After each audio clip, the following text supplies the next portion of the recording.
Amigos, domingo 27 de febrero, la fecha patria de mayor importancia para todos los dominicanos. Al menos 12 dominicanos se encuentran en Ucrania y se dice que hay inclusive 2 menores entre ellos. Los combustibles sin variación. Y Ucrania está sola frente a Rusia. Esto es Consulta Participativa, tu espacio, tu voz.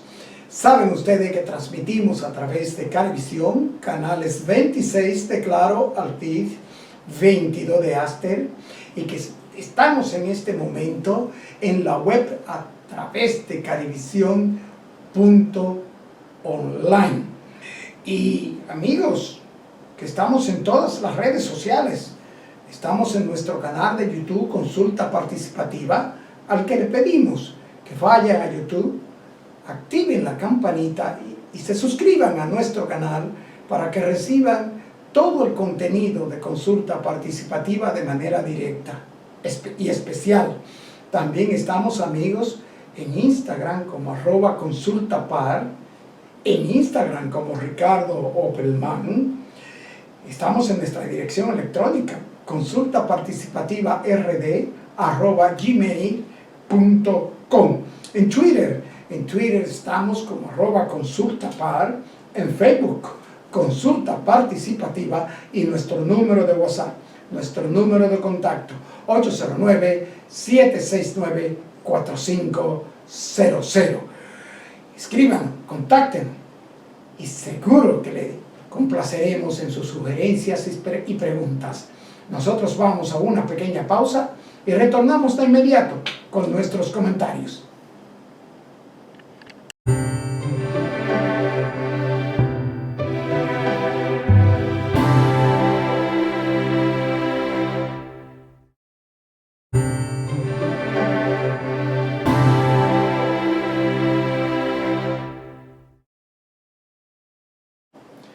Amigos, y la Cancillería del país informó este pasado viernes que ha contactado con 12 ciudadanos dominicanos que se encuentran en Ucrania, entre ellos 2 menores de edad, y según la Cancillería está tratando de evacuarlos mediante salvoconducto. Estamos trabajando junto a nuestros aliados diplomáticos para su evacuación vía salvoconducto, informó la Cancillería en sus redes. Asimismo, aseguró que se mantiene en comunicación permanente con las embajadas de República Dominicana en la Federación Rusa y en la República Federal de Alemania con concurrencia en Ucrania.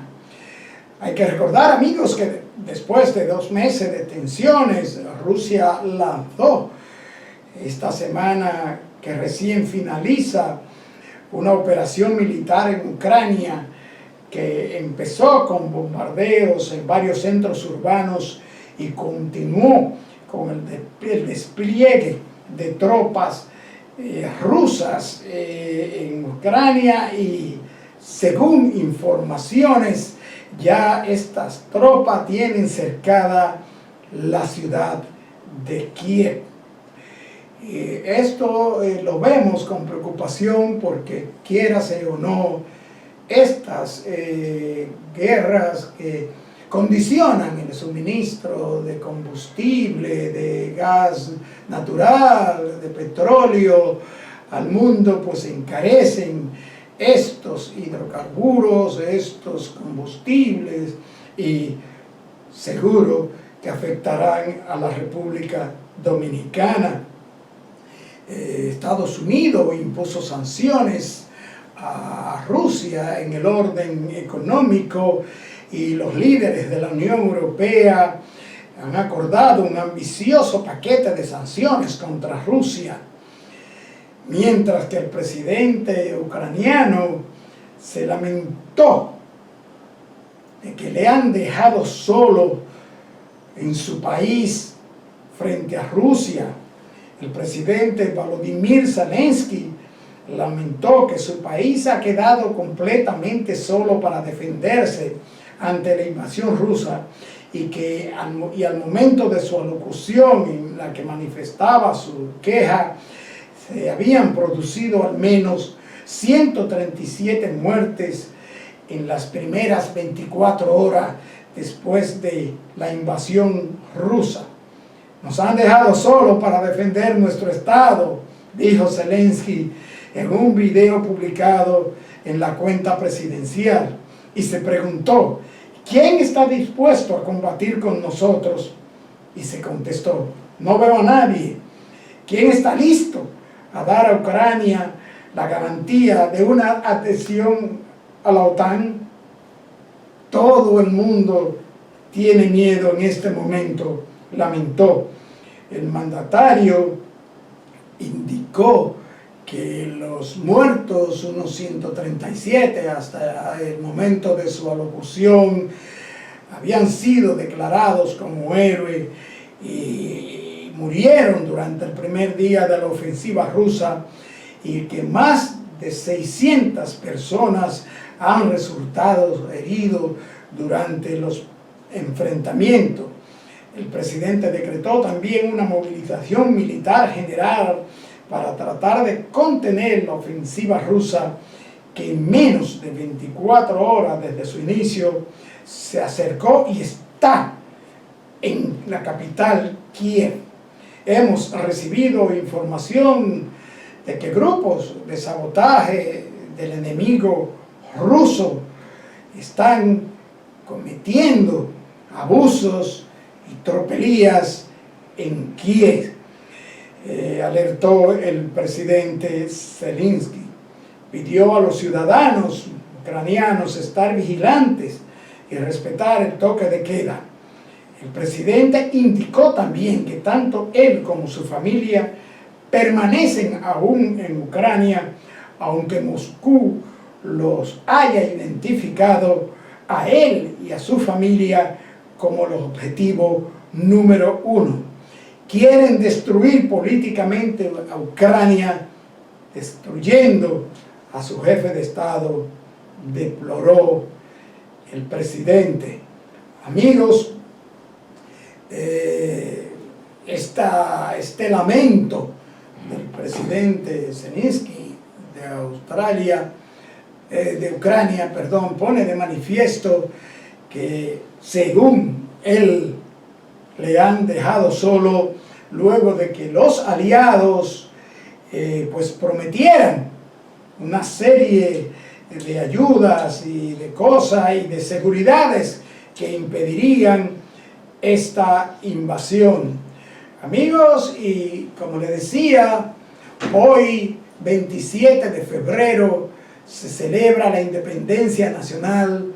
Un día como hoy, en 1844, los patricios Juan Pablo Duarte, Ramón Matías Mella y Francisco de Rosario Sánchez pues proclamaron la independencia nacional con el trabucazo en la puerta del Conde, lugar que hoy conocemos como el altar de la patria. En consulta participativa celebramos orgullosos nuestra independencia, nuestra nacionalidad. Amigos, y los combustibles se mantuvieron congelados. No hubo aumento en los combustibles y, buenas noticias, el Omicron sigue descendiendo. Los números que está publicando la Autoridad de Salud son alentadores en el sentido de que se han continuado en descenso las cifras de nuevos contagios, las cifras de muerte, la ocupación hospitalaria. Por ende, también ha descendido el porcentaje de positividad diaria. Como siempre, amigos televidentes, seguimos exhortando a todos ustedes, amigos que nos siguen en consulta participativa, a que de manera voluntaria y responsable, con una condición de responsabilidad, de protección a nuestra familia, a nuestros semejantes y a nosotros mismos, sigamos usando nuestra mascarilla, sigamos con el lavado de manos y sigamos manteniendo el distanciamiento social. Amigos, y hoy pues tenemos la segunda parte de la importantísima entrevista que tuviéramos con la doctora Sonia Villapol Salgado, neurocientífica, miembro del equipo mundial de investigación del COVID-19 y directora del laboratorio Villapol, donde se hacen estudios sobre las secuelas y los daños permanentes que ocasiona el COVID-19. Nosotros vamos a una pequeña pausa y retornamos de inmediato con nuestra entrevista con la doctora Villapol Salgado.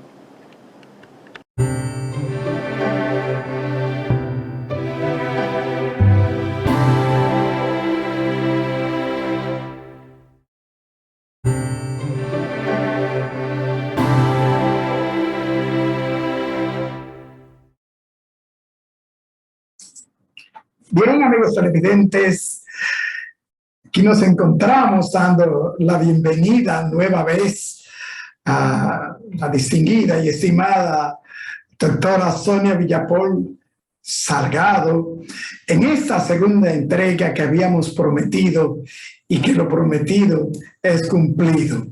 Y vamos a entrar en materia de una vez, doctora.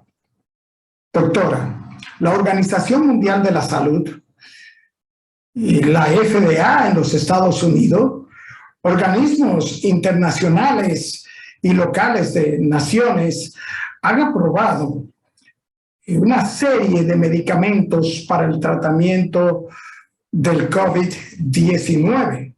Y luego de estas aprobaciones han descartado varios de estos medicamentos para seguir o continuar usándolo para combatir el virus. ¿A qué se debe esto, doctora?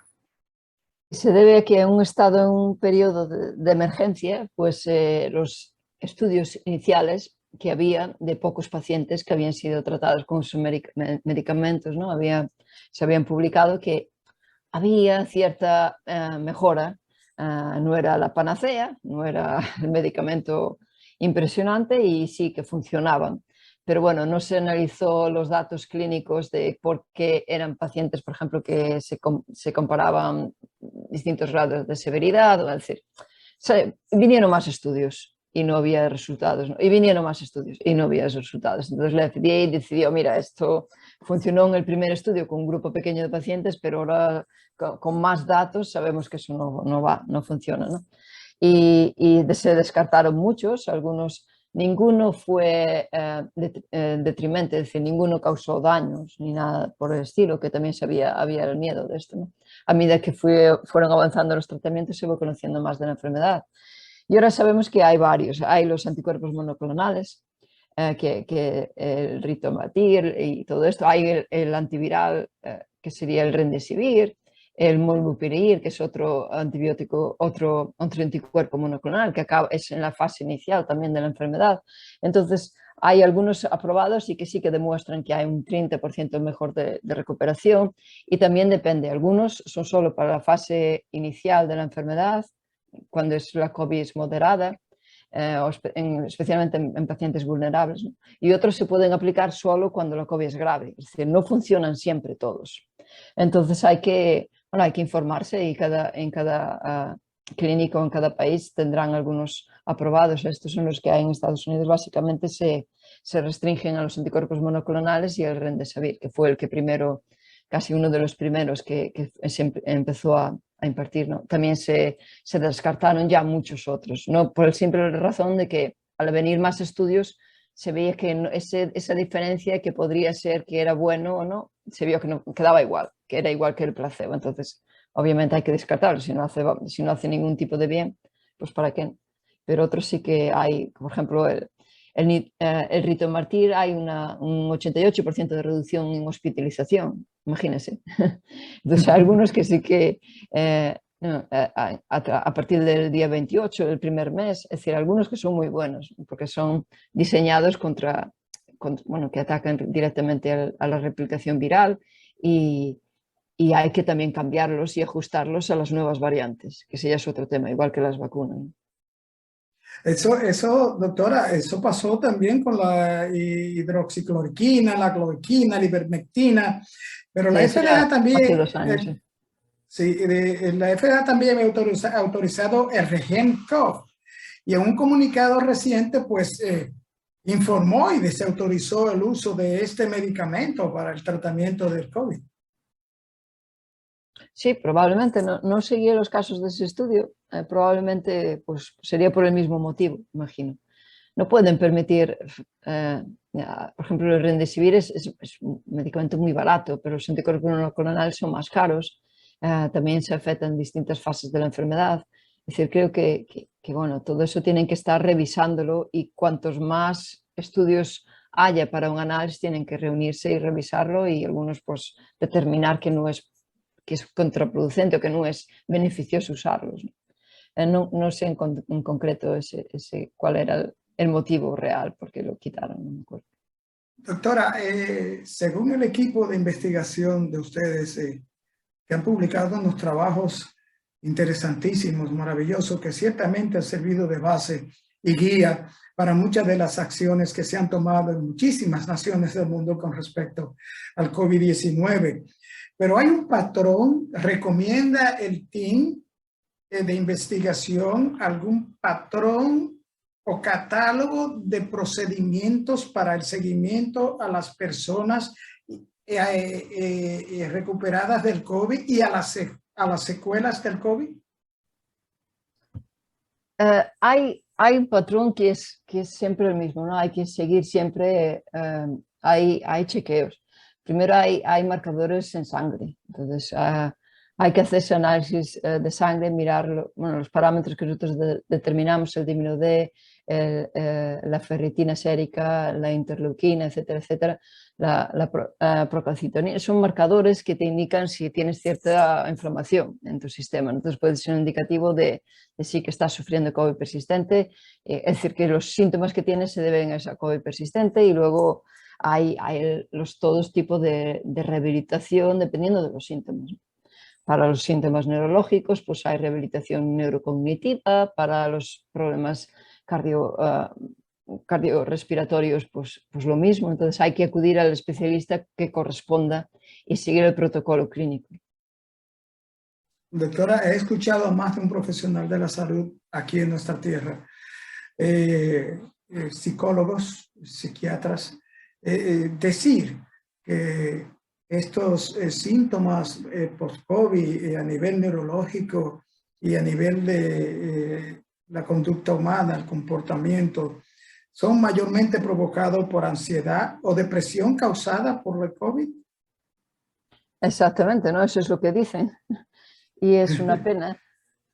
Es una pena porque primero ya le estás creando al paciente más ansiedad diciendo eso, ¿no? Entonces hay mucha frustración por parte de los enfermos de COVID que no tienen ningún tipo de predisposición a tener estos problemas neuropsicológicos antes de infectarse, ¿no? Es decir, antes de infectarse significa que ya habían pasado, ya llevábamos 2 años de pandemia, ¿no? Y luego se infectaron, tienen estos problemas.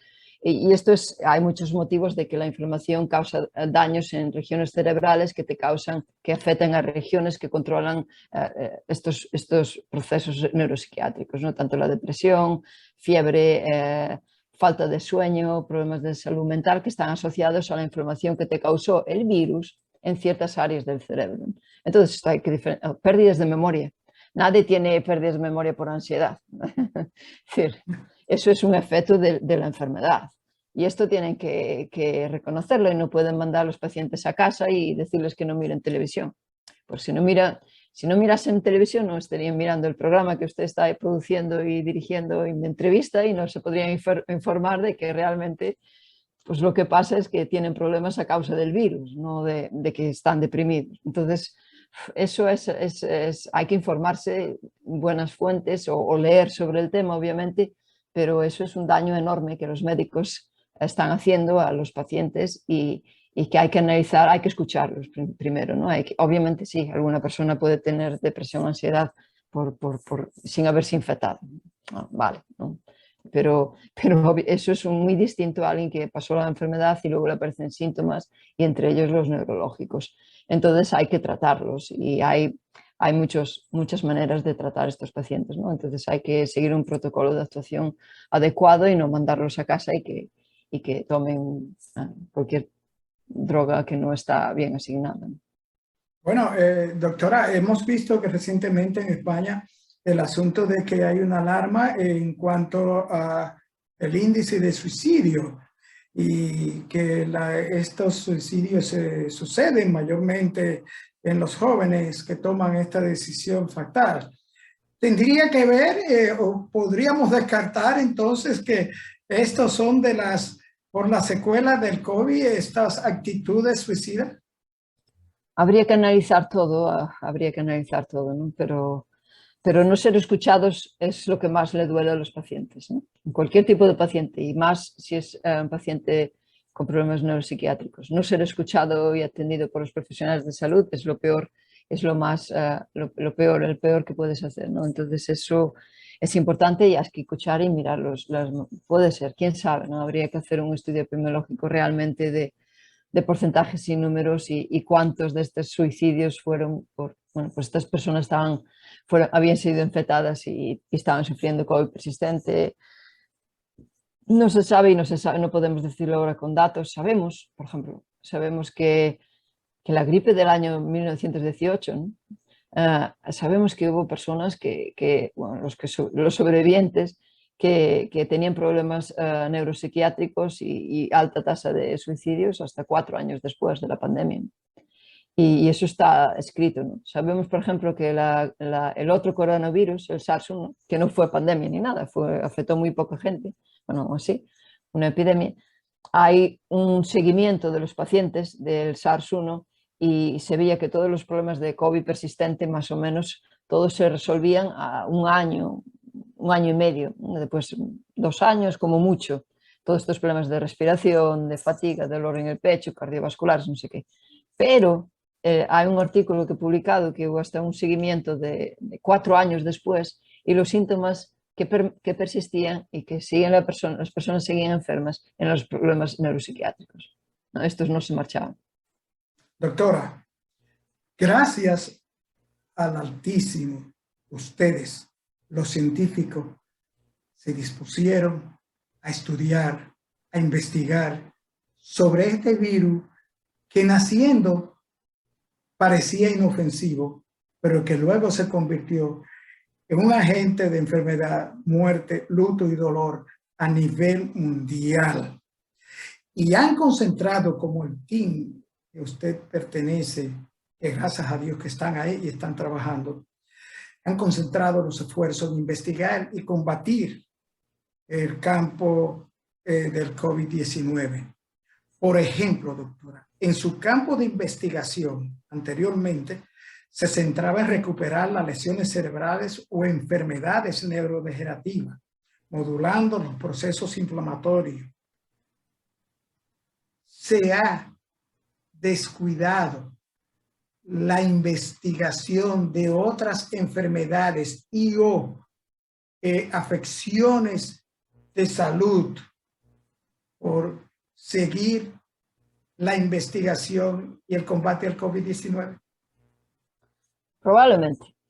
Es difícil de evaluar. Es difícil de evaluar esto también, si le digo la verdad. Yo en mi caso en particular he seguido trabajando, lo que pasa es que trabajamos el doble, puede ser, ¿no? También.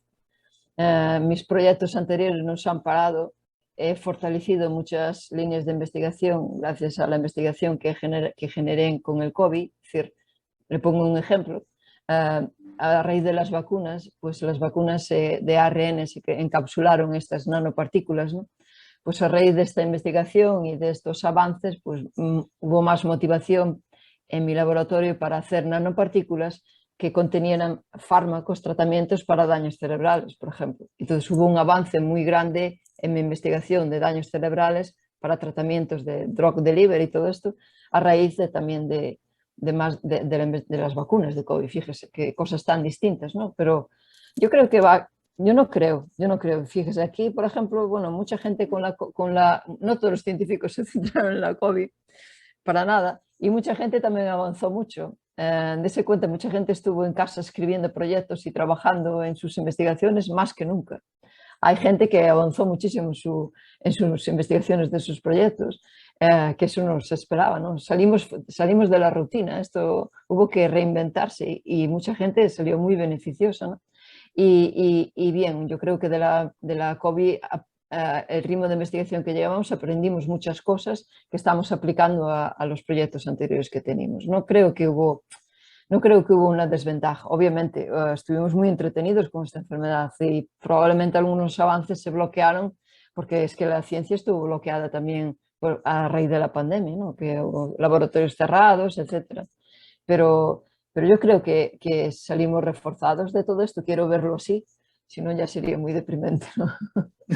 Doctora, gracias a Dios que usted bien señala que probablemente, porque ciertamente si no se hubiese hecho ese esfuerzo científico que se sigue haciendo a todo dar, realmente el mundo hubiese sido un caos colectivo. Pero doctora, nos falta tocar un pequeño tema y queremos hablar después de la pausa del Villapol Lab. Doctora, esto después de la pausa.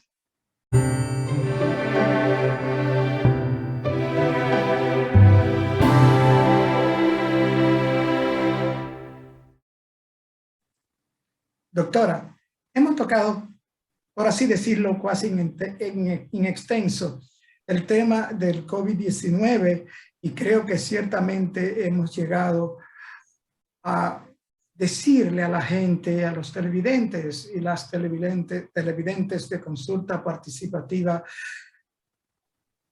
llevando la información, hemos tratado, usted ha tratado de que se entienda y de que la desinformación que ha existido realmente no va a impedir que los equipos científicos como el que usted pertenece y el Villapol Lab se detengan en esta tarea. Doctora, hábleme del Villapol Lab. Sí, encantada. Le gastaría todos los programas del año hablando de las investigaciones. No, pero claro, qué mejor pregunta, ¿no? Lo que hacemos es lo que llevo haciendo los últimos 20 años desde que hice la tesis doctoral en Barcelona y luego estuve en París, más o menos con el mismo tema, que son los daños cerebrales, digamos la inflamación en el cerebro. Y esto puede englobar a muchísimas tipos de enfermedades, ¿no? Y luego en Washington también lo mismo y aquí en Houston lo mismo. Entonces, básicamente también se puede atribuir a la COVID. Es que no tenemos inflamación en el cerebro, que es lo que causa los daños neurológicos de la COVID, ¿no? Entonces es lo mismo, más de lo mismo. ¿Qué pasa? En nuestro cerebro tenemos células que son digamos, las jefas, las que controlan más, que son las neuronas. Y luego tenemos las ayudantes que tienen un papel muy importante, que son las células inmunes, los astrocitos y microglía, y estas son las que producen la inflamación y las que se comen todo lo malo, lo tóxico que aparece en el cerebro. ¿Qué pasa cuando esta inflamación ya no puede más y es demasiado por causa de infecciones virales o por causa de un daño, un ictus o falta de oxígeno, un daño a nivel cerebral? Pues esta inflamación se desborda, ¿no? O cuando envejecemos y se empiezan a formar estas placas amiloides, hay más inflamación. Y mi laboratorio básicamente estudia los mecanismos, tanto con fármacos, con lo que sea, para bloquear esa inflamación y para recuperar el cerebro en su forma anterior, antes de estar inflamado o dañado. ¿Y cómo lo hacemos? Un montón jugamos un montón de piezas aquí. La más curiosa, a lo mejor le parece curioso, es lo que llevamos haciendo con el cerebro y el intestino. Pues se sabe que el cerebro está conectado con el intestino y en el intestino tenemos bacterias, que es la flora intestinal o la microbiota, que representa más o menos el 70% del sistema inmune. Nosotros tenemos inmunidad y estamos más fuertes o más protegidos básicamente por nuestras tripas, ¿no? Por nuestros intestinos. Estas bacterias, pues depende de que lo que comemos, de nuestros hábitos de salud, del ejercicio, etcétera, pues tienen una función muy importante en la inmunidad. Entonces lo que hacemos es intentar recuperar el cerebro manipulando estas bacterias en el intestino, ¿no? Y para ello usamos desde probióticos hasta trasplantes fecales, hasta un montón de terapias con siempre la finalidad de reducir la inflamación en el cerebro. Lo mismo que con el Alzheimer, ¿no? Intentamos recuperar, que se recupere la memoria y la capacidad cognitiva modulando la inflamación, o bien con estos fármacos que están dirigidos al cerebro del paciente con Alzheimer. Bueno, nosotros tenemos modelos animales, básicamente, obviamente.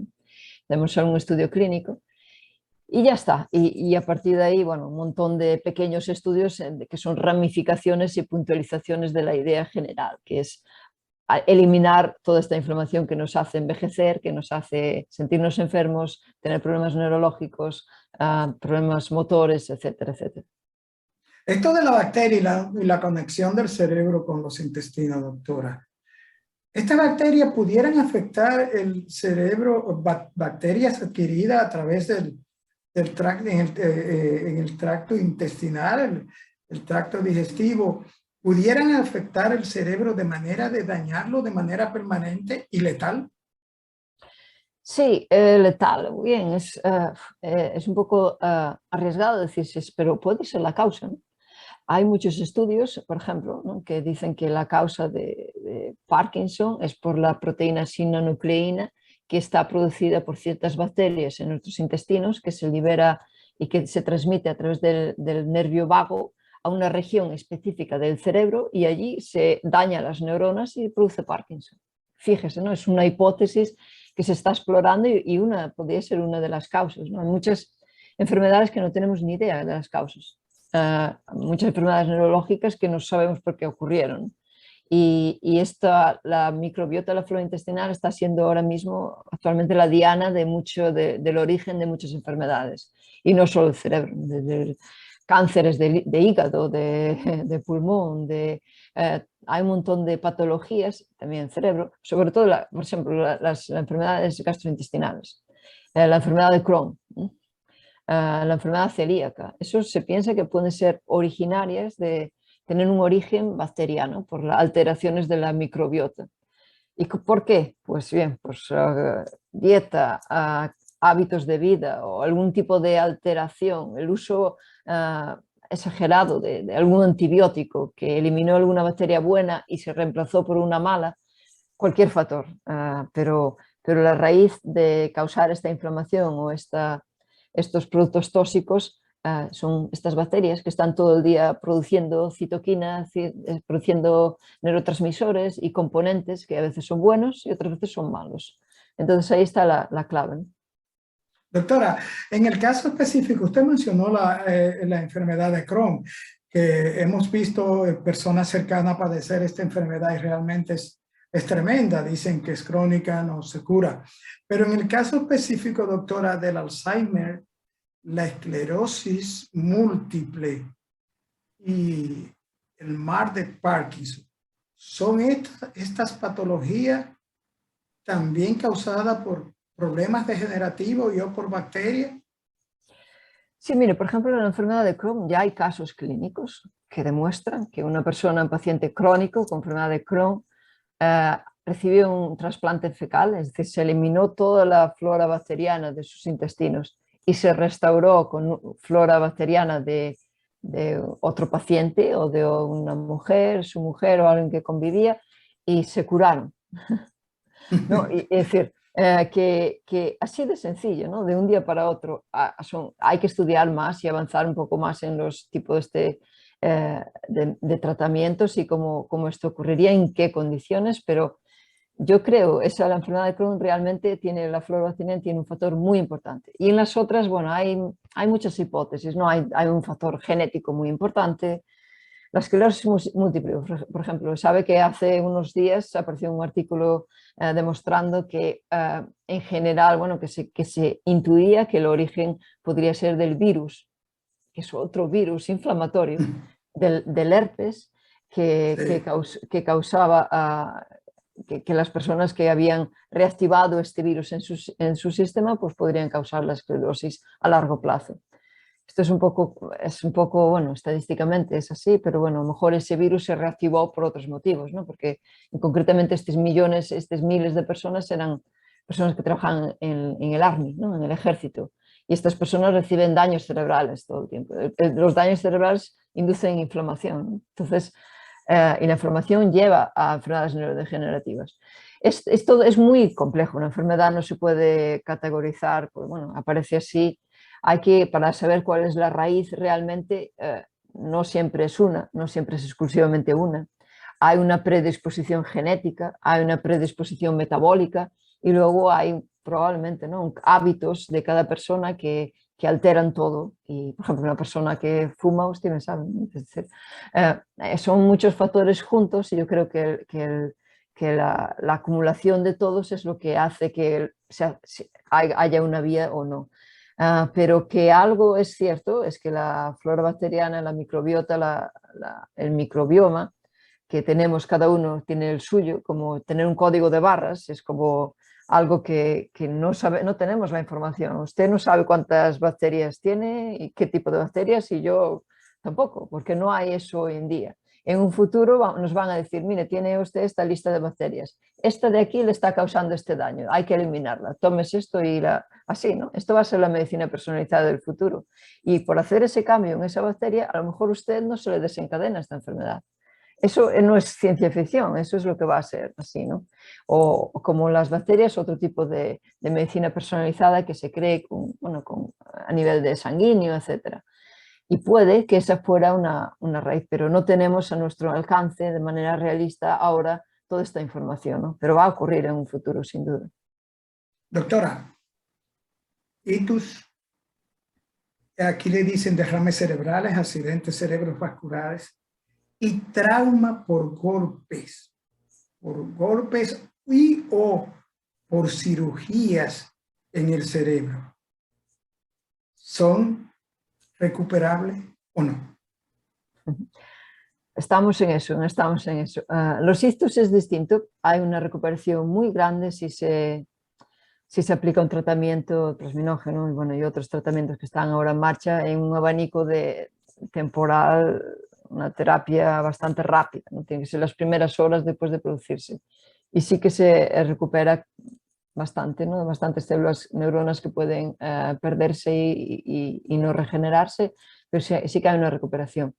El trauma craneoencefálico es más complicado. Nosotros hemos estudiado muchos tratamientos. Hay maneras para reducir la inflamación. Yo, en particular, uno de los primeros estudios que hice de farmacología con trauma cerebral fue aplicando tratamientos para hipertensión, fíjese. Tratamientos para hipertensión hacían recuperarse de los traumas cerebrales. Y bien, honestamente no hay nada muy efectivo. Hay pequeñas recuperaciones y luego obviamente, ¿no?, a nivel que depende mucho de la lesión, etcétera, y hay una terapia de regeneración y de rehabilitación posterior que hay que aplicar más adelante, ¿no? Pero creo que en el futuro sí, habrá mejores tratamientos y la gente se podrá recuperar de todas sus disfunciones más rápido y para el trauma, ¿no? ¿Por qué? Porque ahora estamos cambiando la farmacología completamente, de la manera que se hizo de manera estándar antes. Ahora estamos haciendo farmacología más aplicada para que llegue realmente al tejido que está dañado, ¿no? Y no se quede ahí estancado en el resto de órganos. Por lo tanto, yo tengo gran esperanza que va a haber mejores tratamientos. Doctora, hay una información reciente sobre una persona que permaneció 238 días dando positivo al COVID. Se especula en la información que el COVID pudo haberse alojado en la masa cerebral, en el cerebro. Sí, bueno, depende depende dónde dio positivo. Ya le digo, si es nasal farígeo, es raro que dure tantos días, pero es posible también. Hay gente que dan positivo meses, increíblemente. No significa que eso que esté contagiando, es decir, no es la prueba de antígenos, es una RT-PCR, entonces puedes dar positivo. Hay casos incluso de pacientes que en las heces se encuentran partículas virales hasta 8 meses, un año después de haberse infectado. Hasta ocho Sí, meses y un año después. Sí, eso, bueno, o sea, ya a principios Pero esto no quiere decir que hayan podido seguir contagiando. No, solo contagia si das en antígenos y es un periodo muy corto, ¿no? Entonces, esto significa que te están causando daño, el virus, y que estos reservorios virales es una de las causas de la COVID persistente, ¿no? Que te están causando en determinados órganos infección y te están causando inflamación ahí. Y es una de las hipótesis bastante potentes, ¿no? Que es realmente lo que la causa. Y sí, pueden ser. Esto significa que el organismo de esa persona no es capaz de limpiar, de eliminar, de fagocitar de las células que se llaman macrófigas, macrófagos, macrofitos, no sé cómo se traduciría en español ahora. Bueno, las células, unas células gliales, que lo que hacen es fagocitar todo, pues no son capaces de eliminarlo por completo, y aunque el virus no se esté replicando, queda permanente y esos reservorios pueden causar más daño o pueden replicarse en distintos órganos también, ¿no? Entonces es muy probable, ¿no? Seguramente esta persona está sufriendo COVID persistente. Doctora, finalmente, denos una noticia. Dígale a los amigos televidentes y a la clase médica nacional, ¿hay buenas expectativas en cuanto a decir en algún momento próximo que vencimos al COVID? Sí, claro que sí. Si algo estamos seguros es que esto se va a terminar en un momento. Algún momento se va a terminar, segurísimo. Terminar en el sentido de que no vamos a estar preocupados por el COVID, ¿no? Ya vamos a saber dominar la situación, aunque sea endémico, que no significa que es nada bueno. Pues bueno, mala suerte, pues hay que seguir avanzando en mejores vacunas y mejores tratamientos. Una enfermedad más que se queda con nosotros, que hay que saber controlar. Pero en la medida de lo posible no nos va a preocupar diariamente, y obviamente esto va a tener un final.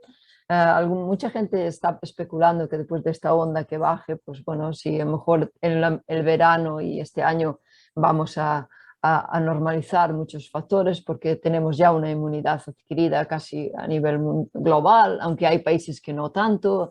Estas discrepancias puede que salga alguna otra variante, pero ya para ese momento ya tendríamos vacunas suficientemente buenas contra todas las variantes posiblemente, y mejores tratamientos, así que vamos por un muy buen camino, está a punto de terminar. No creo que haya muchos más sustos después ya de lo que pasó, ¿no? Pero bien, no se descarta que aparezca otra nueva variante después de esta oleada de infecciones de Omicron, desde luego, ¿no? Pero se va a poder controlar mucho mejor, yo creo. Con todo el conocimiento que tenemos, yo creo que esa es la esperanza, sí. Doctora, que Dios le oiga. Doctora, se nos acabó el tiempo. Gracias de todo corazón por dedicar este tiempo a los amigos televidentes de Consulta Participativa, en especial al pueblo dominicano. Y no nos queda más que agradecerle, doctora, y decirle que las puertas de Consulta Participativa estarán hoy y siempre abiertas al laboratorio Villapol y a ese equipo que lucha e investiga contra el COVID-19. Gracias del alma, doctora, por estar ahí, por estar con nosotros y por orientarnos. Muchas gracias, Ricardo Hopperman. Encantada, es un placer, un gusto. Cuando quieran volvemos a conectar y nada, cuídense. Un abrazo. Gracias, doctora. Bien, amigos televidentes, después de esta maravillosa segunda entrega de Consulta Participativa y la doctora Sonia Villapol Salgado. Solo nos resta darle las gracias del alma a la doctora Villapol Salgado, reiterarle que las puertas de consulta participativa están abiertas y que nosotros agradecemos la orientación que nos ha brindado a todos los amigos televidentes y a ustedes, amigos allende los mares, que nos sintonizan. Y aquí en nuestro país, amigos, decirle como siempre nuestra exhortación en tiempos de pandemia.